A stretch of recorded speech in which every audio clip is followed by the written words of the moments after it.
Hey guys, Wheels here. So we're gonna be going over the portfolio again. So as you can see, kind of mixed bag.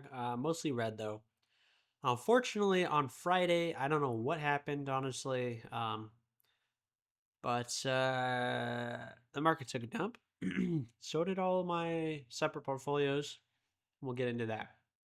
Besides the Weeble one, which has MSTZ, of course, but we'll start there. So that one up a little bit, but not much. We're still down quite a bit. Obviously 83%, which is pretty disgusting. Hopefully one day this comes to fruition because I'm losing hope. M1 Finance portfolio. Let's check this one out for the week. So you can see here, this is how it kind of did.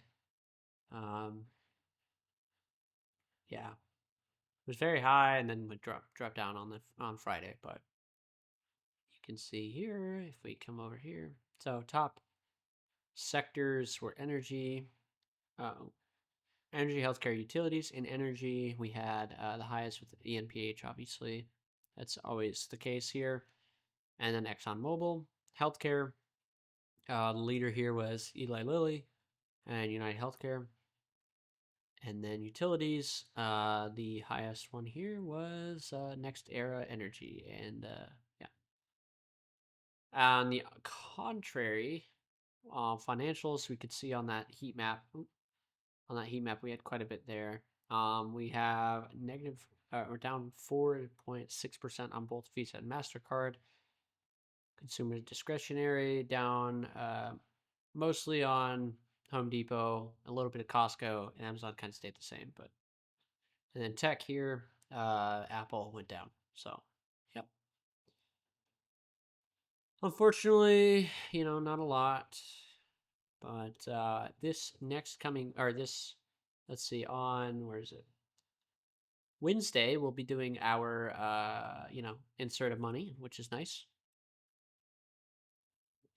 So I'm gonna try to put 500 to the composer portfolio or the algorithmic portfolio, and then another 1500 in this portfolio, which is nice.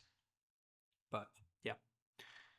All right. In terms of last week, everything after the night. So here we go. We had quite a few dividends. We had ExxonMobil, CVX, Eli Lilly, Microsoft, RTX, and O Realty Income. And the largest one there was from Chevron. Second largest was from ExxonMobil. So, and yeah, I mean, honestly, all the energy paid us off pretty well, which is pretty nice. And then RTX as well, but not bad. Obviously, this isn't like it's a mixed bag, mostly not a dividend portfolio, but yeah. And last but not least, the Composer portfolio. Fortunately, this was affected by the outage that I'm sure a lot of you also faced on Friday. I believe it was Friday, maybe it was Thursday, but basically an outage. They had both an outage on the reCAPTCHA, so you couldn't actually log in to Composer for a little bit, as well as they had an error on Xignite, which is basically their data provider. Um, so when that happens, it's happened quite a bit. Honestly, in my opinion, they really need a second data provider for stuff like this. But basically, what happened was they couldn't once the if they can't restore the connection, then they kind of take it upon themselves just to not trade on any portfolios because they don't want to actually, like a signal can change, right? So, anyways, getting into what happened. Maybe I can do this. Let's see, the 15th. So let's see, the 15th to the 1st. Oh, wait. Sorry. I always do this. There we go. Oh, wait. Yeah. 1st to the 15th, right? So you can see here, this was up quite a bit. And I also updated their charts. This is kind of annoying because it's not very good, but I was up, 4.4%, and then it switched to SVIX from UVXY, and then it went down quite a bit. and we really felt that on Friday. Now we would have been in this position regardless. I think we're still in SVIX though, so there's that. We would have been in that position though, regardless of the trade, because the trade just prevented it on the end of day Friday.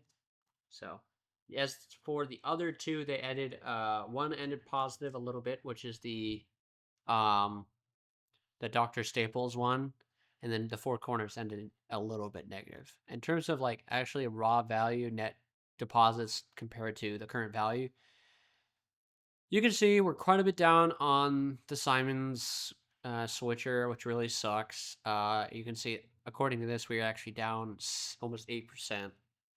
Um, on these other ones, we're actually up. At least on the Dr. Staples, we're up a little bit. We're up to about $3, which isn't too much, but you know. And this one we're down a little bit. Now going into what I'm going to buy, I've been really looking closely at a few of these. And the one I think I'm gonna buy is this V1A Frankenstein's Monsterbot, as well as I think this 3x beefier thing. The Monsterbot one, the main reason I really like this, despite it having an insane amount of symbols on it, is it has really good performance. Obviously, even I mean year to date, we can see here it's obviously doing pretty well. But the main thing is the max drawdown, right? So if I go max, this goes all the way back to 2014, and the max drawdown from that is the max is 9%, almost 10%. Now, yes, it's not, an astronomical annualized return. In fact, this is way higher than what we see most of the time. But what really matters here is that Calamar score. I always say that, but you can see that here. Compared to SPY, it's well above that annualized return wise, as well as max drawdown. It's like 3 times lower. If we go to like the last 3 years, actually, let me start in OOS. Oh, actually, 3 years was further back, so we'll start there, right? So 49% annualized, still phenomenal, right? Obviously, anything above that 20, well, anything above 10% is going to be SPY. So, uh, relatively speaking. And then let's go to OOS. Remember, this is basically the last iteration. This is still 32%. And then if we go like the last year, we have 19%. So again, it's obviously not amazing in terms of like straight up annualized return, but overall it's still really good. Now, I did do it to a few of these because I think I'm going to get out of one of the Dr. Staples. I think I'm actually going to get out of. So I'm going to have the Four Corners, the 3x Beefier, and then the Frankenstein's Monster Bot. And you can kind of see how those perform in comparison to SPY for the last year. Four Corners has done really good, and that's no leverage. I chose the no leverage one because it's actually safer from a max drawdown perspective. If I go max here, max drawdown is negative 13%. And that Calmar is like super nice, 4.82%. Now, if I were to do careful leverage here and go max, this is 2011. Yeah, 2011. 72, but 20 percent there. So hold on a minute. Let me just double check. I think I might have just figured this out. Let's say max, and let's go max here. Sorry. So 73, 20, yeah, 67, 13. And if now they're not exactly lined up exactly, but we were really close. And if you look at the Calamar on this is 4.82%. If you look at it on here, it's 3.52, which is why I chose it. And that's still a super strong number, right? 67%. So, but the goal here, I think, is to kind of maximize on those three specifically, right? And if we come over here to go max, and then look at their Calmars. So the Frankenbot one is definitely the best. And then the 3x Beefier is the next one. It's definitely on the more risky side, but the nice thing you can see here is it's almost equal to SPY. And then last but not least, the Four Corners, which is the one that we were just looking at. It's still really good numbers, but yeah. I discovered these basically in the Investors Collaborative Discord. I'm not sure if anyone knows about that, but if you look around like any of the YouTube videos on Composer.trade, a lot of them are done from members within that Discord, and it's I think the largest, that I know of, the largest community for people that create symphonies. And I basically just looked for a while on these and captured all of them and then ran some numbers. And these were like my top three. Now, they're not the top three best performing. If you want straight up raw annualized return, you can get way better performance. But, that's the same could have been true. Obviously, we are kind of noticing this with the Simon's KML switcher, right? This has 1,000% annualized return. Another thing to note, though, here is this has such limited data. Now, obviously, there are some ways that you can backtest this further, but it's really hard to do that. Like in Testfolio, for example, it's hard to do that as well as keep this strategy going. So, yeah, there's a lot of stuff that has been going on. A lot of changes. I realize that obviously I got to make up my mind and keep my position. But the problem that I had with this one was, well, first of all, the OOS date was kind of lacking there, as well as like just in terms of Calamar score, right? This is 2011, October 4th. This is way less. So why would I choose this one over the other ones, in my opinion? And the main thing is that OOS thing, because this started April 27th, whereas the other two have been going like the 3x beefier as well as the Frankenbots. These have been going for almost, well, like this is 2022. This one's July of 2023. So a long time in comparison to that one, right? So, anyways, um, yeah, I think that's the move for this week. I'll go over the day-to-day performance here. So like I said, if we excluded Friday, the sum we would have been up $239. And then Friday took us out. So now we're down $78 for the week. That kind of comes out to 0.47%, but the S&P 500 was also down. So there's that.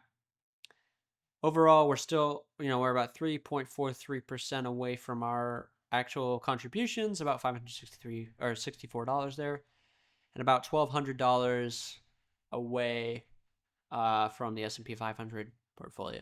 So obviously, for those listening that don't really want to risk anything, this is kind of an obvious choice here, right? Where, yes, I'm taking a huge risk and I am seeing that huge risk not pay off, right? I'm seeing that the S&P 500 has obviously outperformed my portfolio. Because see, on average, according to this, our average gain week over week is $15.49 on the S&P 500. Well, on our average gain here is $15 or negative $15 lost.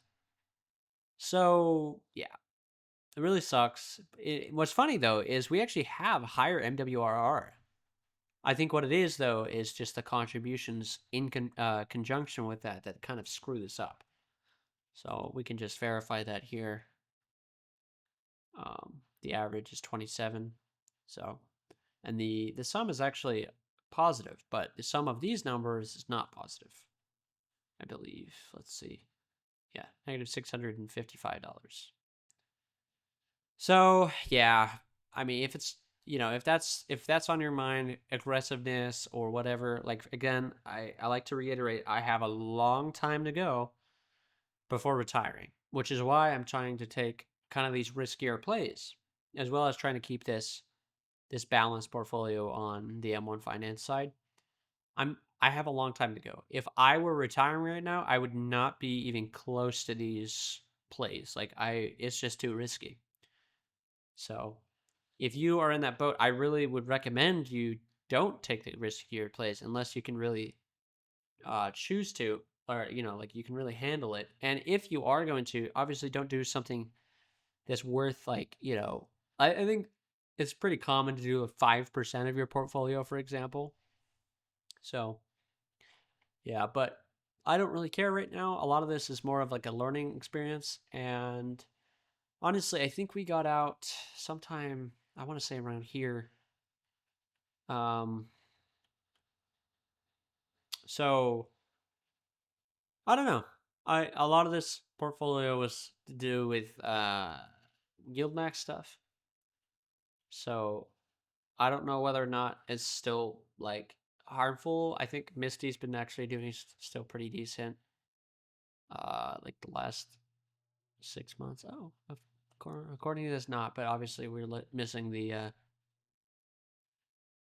distributions. But anyways, guys, I know I am rambling as always, but yeah, stay in there. Times are getting tough, especially with like stuff like the LA protests and the Israel Iran stuff. All I would say is stay safe out there, make smart decisions about your life, and yeah, that's it. But yeah, as always, I wish you guys a wealthy future.